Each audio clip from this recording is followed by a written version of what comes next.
Bem-vindos a mais um podcast da Rede Energia, a sua escola prática para o mercado. Eu sou a Fabiola Sena, uma das hosts desse podcast e cofundadora da Rede Energia. Hoje nós vamos conversar sobre negociação com a Alessandra Corrêa, que é especialista no tema e é a professora de negociação da escola. Mas antes de passar a palavra para a Alê se apresentar, nós vamos passar algumas informações sobre a Rede Energia. A Rede Energia é a escola de formação contínua para carreiras que precisam compreender tudo sobre mercado e regulação de energia, nos segmentos de geração, comercialização, transmissão e distribuição. A Rede possui 3 produtos de capacitação: a assinatura anual, cursos avulsos com experts do mercado e cursos em conta. Te convidamos a seguir a Rede Energia na sua plataforma de streaming de podcast favorita, mas também no LinkedIn, Instagram e no Telegram para ficar por dentro de todo o nosso conteúdo disponibilizado gratuitamente. Tudo isso você encontra no site da Rede, redenergia.net. Lembrando que hoje, maio de 2024, nossa assinatura anual já está com mais de 300 horas e todos os meses novos conteúdos são incluídos. Depois desse pequeno comercial, Alê, por favor, se apresente e na sequência a gente já começa o nosso bate-papo. Oi, tudo bom? Eu sou a Alessandra Corrêa, como a Vila falou. Eu sou, há 17 anos, sócia de uma empresa da empresa da minha família, e a gente negocia muito contrato, negociações longas, assim, né? Às vezes mais de um ano de negociação. E então eu fui estudando e fui me especializando no tema, e agora eu sou também a professora da escola, porque aceitei o desafiador convite da Fabiola. Imagina, gente, o que ela não fala é que cada vez que eu tenho que tomar uma decisão complicada, complexa, quem me ajuda é ela. Ela é minha consultora de negociação para assuntos críticos da minha vida. Então, assim, realmente confio demais na Lê. Ela é, assim, impressionante o quanto que ela tem de dicas, enfim, técnicas. O curso dela é cheio de técnicas, é muito prático, muito gostoso de fazer, foi muito legal. E queria te agradecer, lógico, né, Ale, pela presença. É a primeira vez que a Ale está participando de podcast, então eu já falei, né, fica tranquila que aqui é um bate-papo. E só para vocês entenderem o contexto, a gente trouxe a Ale aqui no Redcast, porque, como vocês sabem, né, o mercado de energia está cada vez mais se abrindo na direção do varejo. E nesse contexto, a negociação, né, essa competência, ela vai ser cada vez mais relevante para quem vende, para quem comercializa energia. Então, assim, dito isso, Ale, conta para gente, na sua visão, qual é o fator principal para uma negociação ser bem-sucedida? Olha, eu acho que, eu acho não, tenho muita certeza de que o fator principal é uma boa preparação. A gente está muito acostumado quando vai se preparar para a negociação, você vê se você conhece o tema, né? Então, eu sei tudo sobre o assunto, eu sei os números do mercado e tal, e vai. E é pouco isso. Isso é importante, é essencial, mas é uma parte da preparação só. É importante a gente se preparar para a negociação em si, né? Você precisa conhecer por que você está negociando. É só pelo dinheiro? Nunca é. Se você parar para pensar, a sua empresa, ou você, ou os dois, tem vários interesses ali em jogo, né? Expandir mercado, entrar num mercado novo que ainda não está, né? E você pessoalmente conseguir aquela promoção, ou o contrário, acabou de conseguir a promoção, você precisa entregar um bom resultado. Então, existem muitos componentes ali no interesse, no nosso interesse em participar daquela negociação. Você conhecer o outro lado é muito importante também. Por que o outro lado está negociando com você? Será que você é a primeira opção dele, ou ele está analisando o mercado para decidir ou não por você? Então, isso tudo é muito importante, né? Uma coisa essencial que a gente normalmente também não faz é você ver qual é a sua alternativa. Se aquilo ali não funcionar, qual é o teu plano B? E a gente só, no máximo, a gente para pensar assim: não, se isso aqui não der certo, eu posso fazer isso, eu posso fazer aquilo. Não, é importante você verificar todas essas alternativas que você acredita que você tem para ver se elas são verdadeiras ou não. Deixar o máximo possível a ponto de bala ali, né? Trazer ela mais para o concreto possível. Então, essas são algumas fases da preparação. Você se preparar pessoalmente, né, é uma coisa que é muito importante, que é você se conhecer. Então, assim, eu sou uma pessoa, por exemplo, não é muito o meu caso, mas vamos supor, você é uma pessoa que tem um pavio curto. Cara, você tem que conhecer esse aspecto da tua personalidade e você tem que entender que esse pavio curto pode trazer problemas na mesa de negociação. Então, como que você vai se preparar para amenizar essa tua característica caso ela comece a aparecer, né? E como que você vai comunicar as coisas que você quer? Isso é muito importante também. Que tipo de pergunta você vai fazer? O que você precisa conhecer do outro lado? Como que você vai perguntar isso? O que você não quer que o outro lado te pergunte? É aquela pergunta. Como é que você vai responder essa pergunta? Porque provavelmente ela vai aparecer. Entendeu? Então, são várias etapas, são vários itens que precisam constar da nossa lista ali de preparação que fazem muita diferença na hora que a gente vai negociar. Assim. O preparo pessoal inclui também, não só o preparo da comunicação, inclui esse preparo emocional também. Né? O simples fato da gente estar negociando já gera um estresse. A maioria das pessoas não quer estar ali naquele lugar, não quer estar na negociação. A negociação envolve algum tipo de confronto nesse sentido, de confronto de ideias. Você não precisa ali bater boca com outra pessoa, mas é um confronto de ideias, é um confronto de interesses, muitas vezes. Né?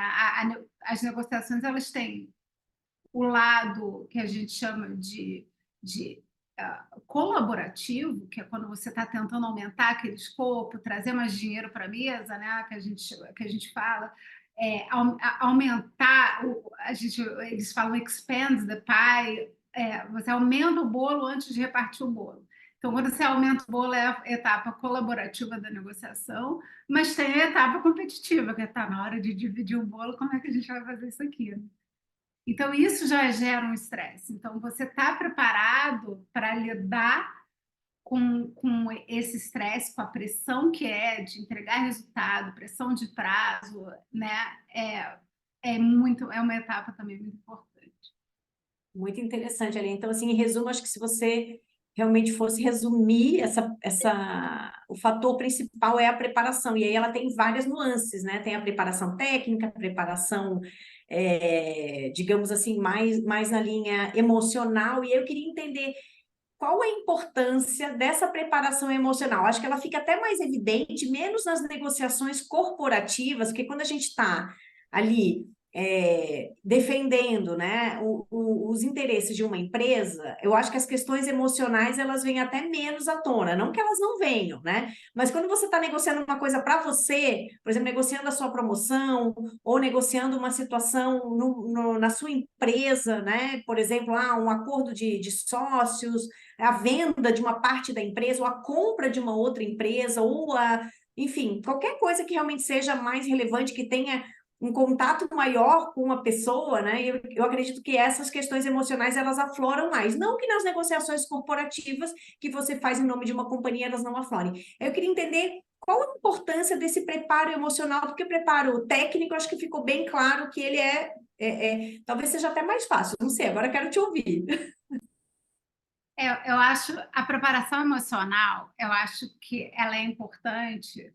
Como você falou, eu concordo contigo. Quando é uma negociação que nos envolva mais diretamente, obviamente as emoções são mais à flor da pele.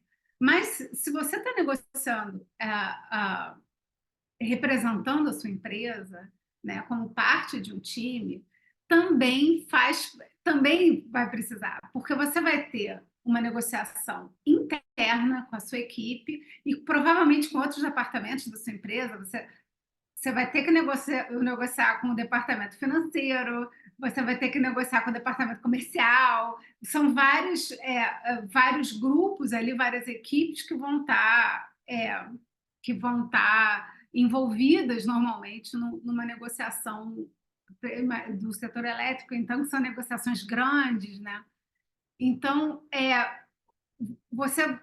esse preparo emocional, ele é fundamental, não só para você saber lidar com as diferentes pessoas, com os diferentes grupos, com as diferentes culturas, né? E, como eu falei, com o estresse inerente à situação, com as pressões. Quando a gente está sob pressão, tudo fica mais à flor da pele. A sua paciência diminui, a sua vontade de chegar, ai, tá bom, vamos assinar logo isso aqui. Isso é um dos riscos que a gente corre quando a gente não sabe lidar com as emoções que surgem. Às vezes a gente não... Eu acho que o autoconhecimento é muito importante, porque às vezes a gente não está nem sabendo que o estresse e a pressão da situação está afetando a gente. Né? Então, você percebe essa autopercepção de saber, poxa, realmente, cara, deixa eu ir dar uma corrida, deixa eu andar de bicicleta, deixa eu meditar, fazer yoga, para baixar essa bola, você saber equacionar essa parte em negociações longas, ou assim, na mesa de negociação. Tá? Você está vendo que a coisa está esquentando, né? Às vezes a outra parte falou alguma coisa né, que já te deixou ali, que engatilhou alguma coisa. Cara, você tem que ter essa percepção e pedir, cara, deixa eu ir pegar uma água, posso usar o banheiro, eu preciso conversar com meu parceiro aqui um pouquinho, tem alguma sala que eu posso usar? Então, mas você só consegue usar esse truque que é muito simples, que é pedir um intervalo e não tem o menor problema, né? Se você perceber que você precisa desse intervalo. E às vezes você só percebe olhando para trás, nossa, aquela hora eu devia ter pedido intervalo, eu não devia ter respondido aquilo ali, né?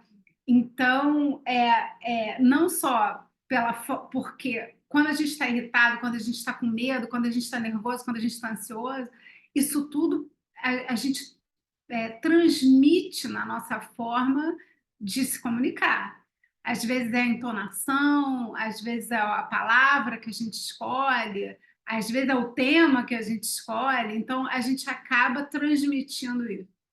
Perdão. Então, você ter esse controle é importante, né? Às vezes a pessoa faz uma pergunta e você não sabe como responder, ou te pergunta um número que você não tem, você precisa entrar em contato com alguém para a pessoa te passar. Então, esse controle, para você se manter no controle ali da situação o máximo possível, porque obviamente vai ter coisas que vão fugir ao nosso controle, né? Uma outra coisa que eu acho importante falar, e que é muito comum quando a gente está mais ansioso, por exemplo, você fez uma pergunta para o outro lado, né? Para a tua contraparte ali naquela negociação.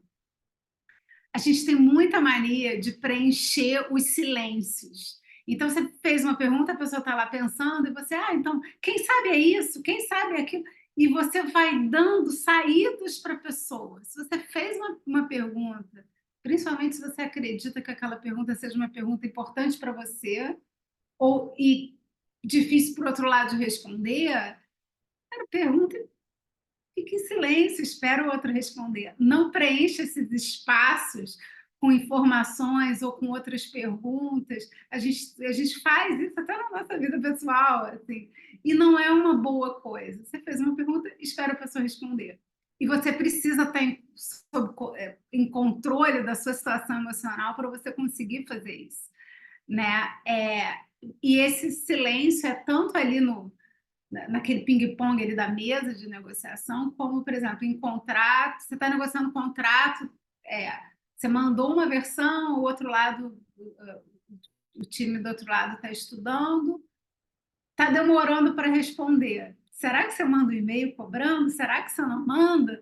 Se você está dominado pela sua ansiedade, no dia seguinte você está mandando e-mail para a pessoa, entendeu? Então, assim, a gente precisa ter um controle muito emocional, muito grande para a gente... E tudo é informação. Então, se você Se o cara tem mais ou menos 10 dias para responder, no terceiro dia você está mandando e-mail, você está passando informação para ele, né? Da sua ansiedade, da importância, talvez de um prazo que você precise cumprir, você não quer falar para ele, enfim. Então, o controle emocional, ele é muito importante em todas as etapas da negociação, né? Tanto antes quanto durante, quanto depois na fase da implementação também. Muito interessante ali, porque no setor elétrico a gente trabalha com negociações complexas, né? Aquelas negociações que às vezes, como você falou, você mesma viveu isso, né, na sua vida como empresária. Negociações que duram 6 meses, 1 ano, né? Então, assim, são longas. E você entender esse ritmo, né, é muito importante, porque você pode colocar por água abaixo, às vezes, né, o outro lado. E eu lembro que não vamos dar aqui spoiler do curso da Leda, mas eu lembro que ela falou, às vezes o interlocutor do outro lado muda, o que que você faz nesse caso, enfim, tem várias coisas interessantes que a Lê conta no curso, que é muito bacana. E aí, lembrando do curso, que eu fiz o seu curso, né? Eu queria que você contasse um conceito que é muito bacana, resgatasse aqui, que é o conceito da ancoragem. Qual a importância da ancoragem? Fala um pouquinho sobre esse conceito, eu lembro que ele era bem interessante, enfim, ancoragem de preço, ancoragem de várias coisas. Conta pra gente um pouquinho disso. A ancoragem, ela é um viés muito poderoso na negociação, né? O que é a ancoragem? É quando você, normalmente é com valor, mas pode ser com ideias também, mas na negociação a gente trabalha mais com valor, né? Então, vamos supor, eu quero comprar a sua casa de arroz queimado, tá? Então, vamos supor que o valor dela de mercado seja, vou dar um número redondo aqui, seja R$1 milhão, tá? Eu sou a compradora. Então, eu chego para você e falo assim, cara, olha só, eu vou te oferecer R$900 mil pela casa. Eu estou ancorando o valor da negociação em 900 mil. A tendência é a gente discutir os valores em torno desse primeiro valor que foi passado, tá? Por outro lado, se você estiver oferecendo para mim a sua casa, você fala, Lê, 1.100. A gente ancorou no 1.100. É extremamente difícil você trazer essa âncora para 1 milhão e a gente discutiu em torno de 1 milhão. Então, a primeira oferta, ela vai ancorar a tua negociação nesse sentido. Ela vai virar referência de valor em torno do qual a negociação vai se dar, tá? E isso é um conceito, obviamente, muito importante para a negociação, né? Aí, o que acontece? Aí, os cuidados que a gente precisa tomar. Obviamente, um deles é você saber se você está ancorando certo. Então, assim, a sua pesquisa, antes de você entrar na negociação, é importante, entendeu? Porque não adianta chegar para você e oferecer R$500 mil na sua casa. Você não vai nem sentar para conversar comigo. Então, eu vou correr isso, depois eu posso falar melhor. Isso é um outro efeito muito importante na negociação. Mas se eu realmente, efetivamente quiser negociar, eu preciso ancorar um valor que faça sentido, né? Então, essa pesquisa é muito importante. Por outro lado, se eu não fiz pesquisa nenhuma, mas eu sou apaixonada por rancho queimado, eu adoro a tua casa, eu chego e te ofereço 2 milhões, eu estou pagando acima do preço de mercado. Então, também não é uma boa coisa. Então, essa pesquisa inicial é muito importante. E a ancoragem é uma coisa muito importante, né? Então, assim, quais são alguns cuidados que a gente precisa tomar, né? Vamos supor, vamos voltar, por exemplo, da sua casa custa 1 milhão, é o valor de mercado, né? Se eu ancoro em 800 mil, a primeira coisa que você tem que falar a gente fala que é reancorar. Na hora você fala, não, o valor de mercado é 1 milhão. Aí a gente passou por 1 milhão. Mas tem que ser na hora. Se demora... E se você começa, não, 800 é muito pouco. Se você começa, começa a discutir o 800, já era, você está reforçando aquela âncora. Então, é imediato, 800 mil não, o valor é 1 milhão. E aí você começa, aí você explica por que é 1 milhão, para você reforçar aquela âncora. Você não vai explicar por que não é 800, você vai explicar por que é 1 milhão. Então, isso é um fator importante, é você saber reancorar. Isso tem que estar na ponta da língua, né? E aí disso vem um outro dilema na negociação, que é: eu faço ou não a primeira proposta? Aí a pessoa pensa, a ancoragem é tão poderosa, é importante eu fazer a primeira proposta. É importante eu ser o primeiro a propor. Não necessariamente, porque você tem que ter muita confiança nas suas informações para você propor ou não. Entendeu? Então, assim, se você está muito bem informado, talvez seja uma boa. Se o outro lado está muito bem informado, se existe uma simetria de informações, aí vale a pena a gente ancorar. Agora, se existe uma assimetria de informação, não vale a pena você ancorar. Vale a pena você deixar o outro lado ancorar, né? Por quê? Vamos voltar para o exemplo ali da casa. Eles dão um exemplo, normalmente na literatura, de casa de penhor. Tá? Se eu sou o dono da casa de penhor e você está indo penhorar um anel, tá? Eu, como sou do mercado e tudo mais, eu vou olhar esse anel, vou saber quanto ele custa.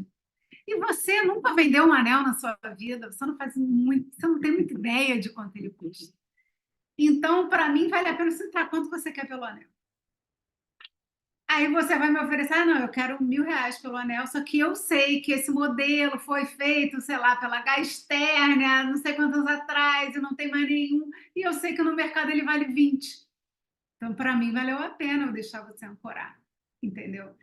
Então, quando existe assimetria de informação, vale a pena você deixar a outra parte ancorar, mas aí, de novo, a gente volta para a nossa preparação. Você só vai saber se existe assimetria se você fez o seu dever de casa bem feito. Né? Então, Nossa, tudo vai voltar para a nossa preparação.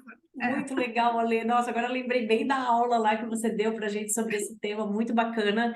E essa coisa de entender os atributos do produto, né? No setor de energia, só fazendo aqui aterrar um pouquinho na nossa praia, que eu acho que é bem interessante, porque, por exemplo, a energia, o contrato que você está negociando, ele pode ter atributos de flexibilidade, de sazonalização, de modulação, que são diferentes de um produto para outro. Então, embora é energia igual, mas um contrato que a gente chama, né, de sem flexibilidade, com sazo flat, ele deveria ser muito mais barato do que um contrato em que você dá flexibilidade e tal. Então, a ancoragem aí, né, ela tem um peso muito importante, porque se você conhece o atributo, você ancora para cima ou para baixo, e no caso do setor elétrico, eu acho que você tocou num ponto muito interessante da assimetria. Em geral, os especialistas que estão vendendo energia, eles conhecem mais, porque eles são, né, especialistas no mercado de energia. Então, a assimetria é praticamente naturalmente a favor de quem está vendendo energia, né? Então, é um pouco do caso da casa de penhor ali, que você mostra que há uma discrepância em termos de conhecimento do mercado. Muito legal e, nossa, essa é só uma das dicas interessantíssimas que a Lê traz no curso dela. E só para complementar, é muito importante você saber por que você está ancorando aquele preço, sabe? Você precisa saber explicar, precisa ter um racional por trás, assim. Claro que você pode ancorar um pouco acima do valor de mercado, não tem o menor problema. Não pode ancorar muito acima, mas porque tem um outro viés que é muito importante, que se você ancora muito acima, você corre o risco até da pessoa sair da mesa de negociação. Não vale a pena. Mas ali em torno, né, se a gente voltar para o exemplo da casa, vale 1 milhão. Se você ancora em 1.100, 1.200, não é uma coisa grave. Mas você tem que saber explicar. Não, olha, o mercado é esse, a minha casa tem uma piscina, na minha casa tem isso, tem aquilo.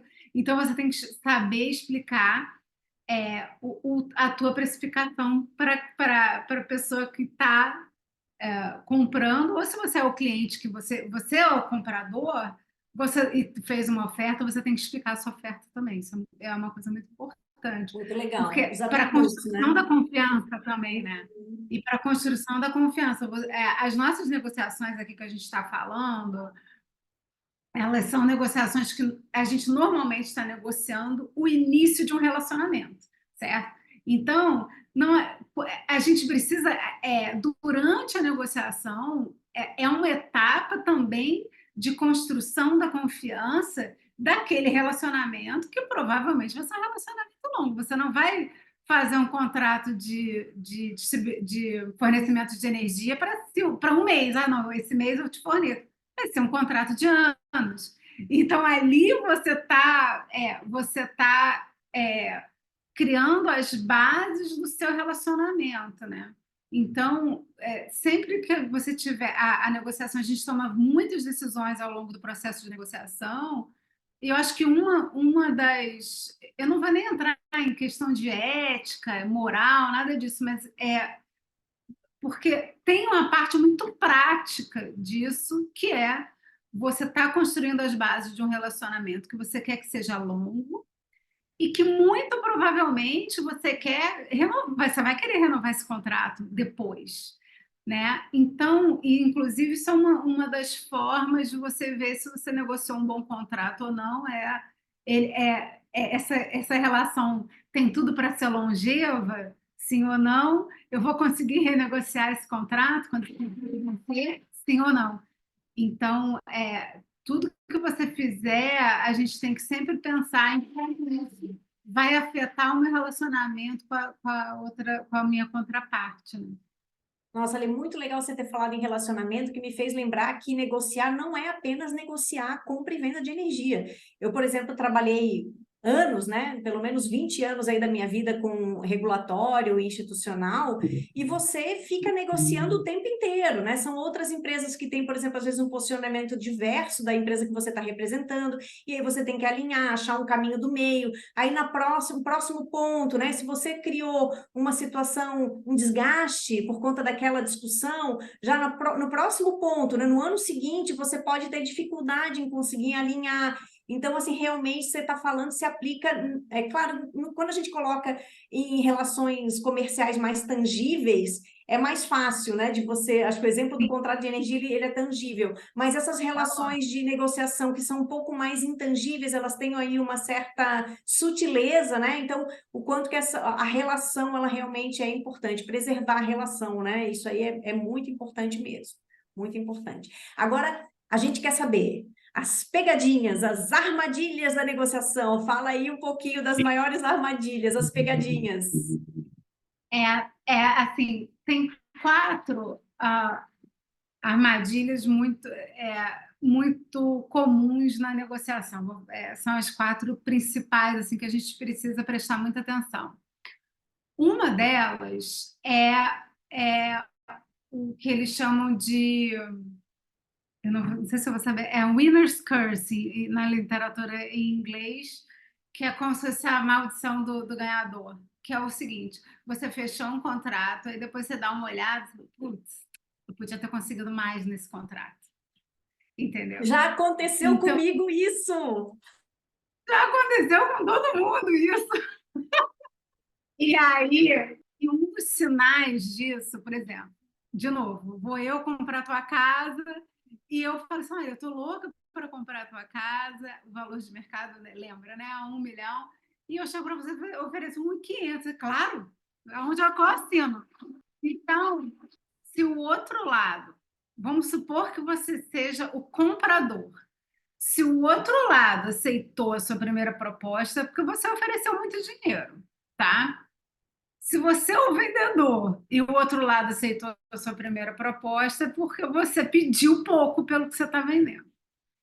Então, quando a gente está negociando, a gente volta, é tudo muito interligado, né? A gente volta para a nossa preparação, a gente volta para a ancoragem. E uma coisa que ajuda a gente E assim, essa coisa, se o outro lado, se você está negociando e o outro lado sai achando que fez um mau negócio, para você não é uma boa. Se você está fazendo um relacionamento longevo, se você está criando um relacionamento longo, não é uma boa. Por quê? Essa pessoa vai passar o resto do relacionamento tentando fazer um adendo no teu contrato, ou tentando simplesmente sair dele, ou na hora de que você, poxa, vamos prolongar esse contrato por mais 5, 10 anos, a pessoa vai falar, não, entendeu? Então não é uma boa coisa. Então, assim, a gente nunca deve aceitar a primeira proposta. Isso é uma forma de você evitar que o outro lado sinta isso, né? E você está muito bem preparado, você faz a sua pesquisa de mercado, né, o mais ampla e profunda possível, para evitar que você seja a pessoa a sair da mesa se sentindo desconfortável. Então, essa é uma, né? A outra é quando no jargão ali da negociação, o pessoal fala que é deixar dinheiro na mesa, que significa o quê? Você deixar de incluir coisas naquele contrato que podem aumentar o volume de dinheiro negociado ali, né? Então, por exemplo, você está, de repente, negociando um contrato de fornecimento de energia para uma planta de uma indústria, só que você pode, de repente, fornecer para essa planta em outros estados também. Você está negociando aqui em Santa Catarina. Ah, mas de repente o cara tem indústria em São Paulo também, por que não? Ah, sei lá, você não pensou nisso, ou não sei o quê. Então, isso é uma etapa da preparação importante, tá, eles me procuraram para eu fornecer energia para a planta de Santa Catarina. Como eu posso aumentar? Como eu posso botar mais dinheiro nesse contrato? Ah, se eu oferecer para negociar para a planta, não sei, para a planta de São Paulo, para a planta do Rio Grande do Sul. Então, isso é uma coisa que é muito comum, é você fechar contratos que poderiam ser maiores, mas você focou só naquele escopo inicial, né? Isso é uma coisa bem comum também. Então, é um lado que algumas literaturas chamam de o lado empreendedor do negociador, né? Então, você está ali na mesa de negociação, como é que eu posso, o que eu posso criar de valor aqui, né? Então, isso é uma.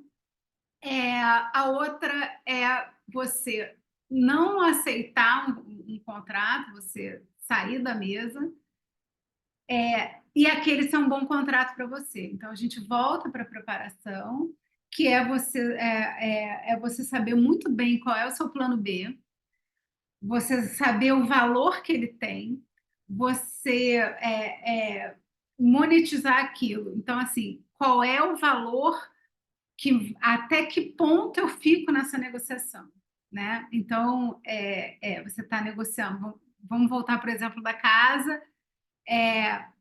O valor de mercado é 1 milhão.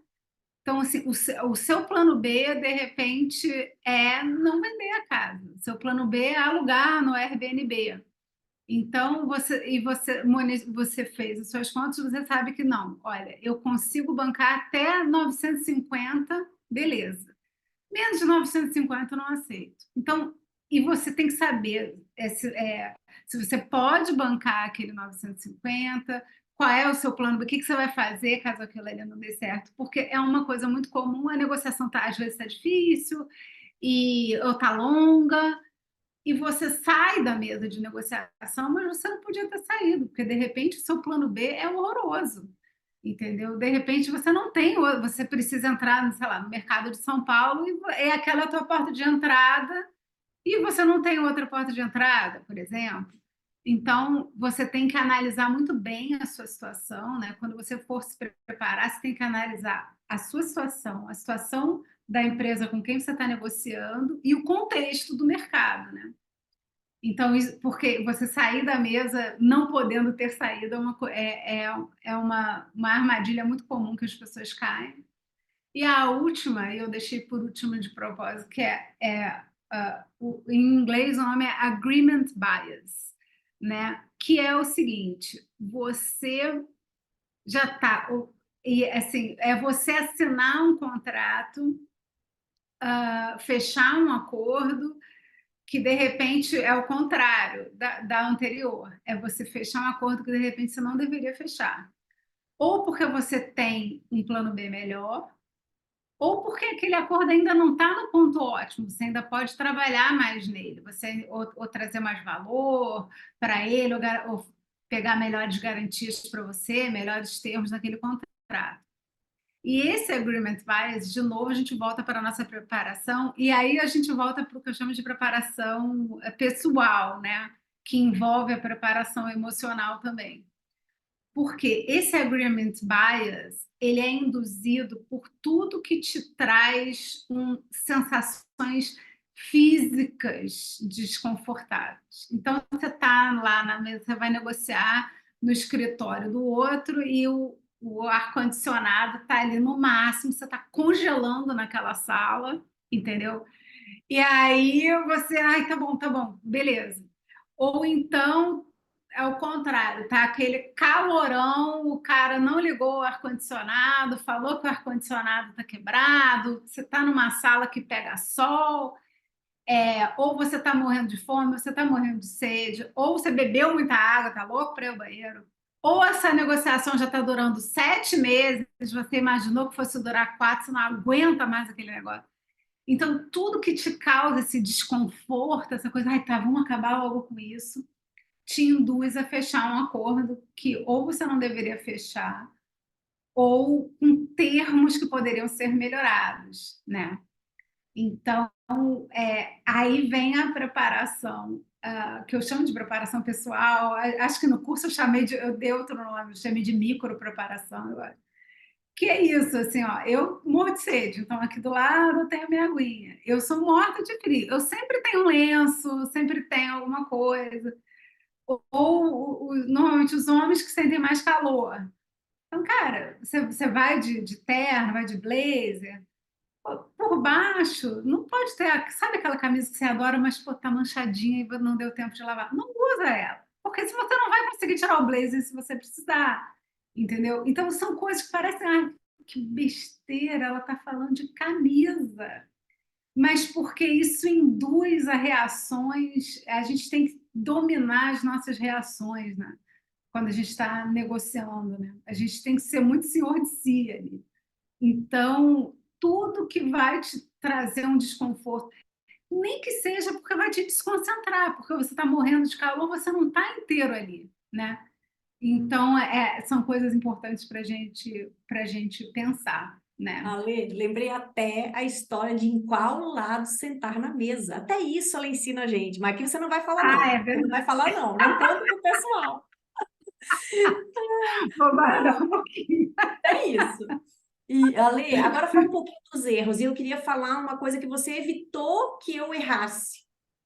Você evitou que eu errasse numa negociação pessoal, numa questão pessoal, a tal da ponte dourada, né? Você falou, Fabíola, você não pode cometer esse erro de não deixar a ponte dourada para a pessoa que está do outro lado. Ela tem que ter um way out, uma forma de sair dessa situação honrosa, uma saída honrosa. Então, fala um pouquinho, não sei se esse é um dos erros, né? Mas eu lembro que na época você falou para mim, não cometa esse erro. Fala um pouquinho de outros erros que podem acontecer, além das pegadinhas, os erros. Esse é um erro, essa é uma coisa importante. O Sun Tzu fala no livro dele que você não deve encurralar o seu inimigo, você deve sempre deixar uma saída para ele, né? Eu não gosto muito da linguagem de inimigo, mas como esse exemplo é maravilhoso, né? Então, assim, de novo, você sempre tem que pensar no relacionamento e na sua reputação, na reputação da sua empresa, né? Você pode estar numa situação de mais poder, por exemplo, né? Se você é uma empresa muito grande, negociando com uma empresa menor, você provavelmente você vai ter mais poder porque você vai ter plano B, plano C, plano D, né? Provavelmente aquela pessoa vai precisar, aquela outra empresa vai precisar mais daquele contrato do que você. Mas não adianta você crush o outro, sabe? Você espezinhar, porque você vai ter uma relação longa com aquela pessoa, com aquela empresa. E você como profissional, você como representante da empresa, a Fabíola Sena está lá representando a empresa. Você vai estar negociando com outro representante de uma empresa. Então, aquela pessoa tem que ser tratada com respeito, ela tem que sair bem dali, primeiro, porque, de novo, a gente está negociando contratos longos, relacionamentos longos. E segundo, você não sabe como que você vai reencontrar essa pessoa na vida. O Mark Cuban tem uma frase muito interessante, que eu até falo no curso também, que ele fala que a vida é muito longa quando se trata de negócios. Em que sentido ele fala isso? Você vai encontrar aquela pessoa de novo. E você não sabe qual vai ser a situação, entendeu? De repente, aquela pessoa agora está numa empresa muito maior do que a tua, e aí ela, tá vendo? Olha só, você me tratou mal lá, agora está na minha vez. O nosso papel, assim, e na negociação a gente não pode pensar isso é problema do outro. Porque se é problema do outro, é problema seu também. Ali você está no mesmo barco que aquela pessoa. Então, quanto mais você facilita a vida dela, melhor. Então, assim, se ela fala, olha, eu não posso aceitar isso aqui porque o meu chefe vai me matar, você tem que ajudar a pessoa a vender aquilo ali para o chefe dela, entendeu? Para a empresa dela ou para os acionistas, enfim. Então, isso é a ponte dourada. É você, a pessoa está numa situação difícil, você dá uma saída para ela, né? Tem exemplos, assim, tem um exemplo que eu acho interessante que tem um chefe que estava querendo que um funcionário que era muito proeminente dentro da empresa fizesse uma coisa, um diretor, não me lembro mais, fizesse uma coisa e o cara não queria fazer aquilo. E aí, qual foi a saída que eles encontraram? Era falar para o público interno da empresa que a ideia tinha sido do diretor fazer aquilo ali. Pronto, foi uma saída honrosa para o cara. Ele não precisou mostrar para todo mundo que ele teve um sapo, vamos dizer assim. Então, é um exemplo mais bobo, assim, mas que funciona muito na vida da negociação, né? nas nossas negociações. E tem um erro muito comum que a gente precisa evitar, e a gente vai voltar para a ancoragem mais uma vez, por isso a gente vê como é importante. Eu também não vou saber traduzir para o português, mas na literatura em inglês o nome é chilling effect, que é o quê? Vou voltar para o exemplo da casa de Rancho Queimado. Vamos supor que seja o valor de mercado 1 milhão e eu chego para você e ofereço 500 mil.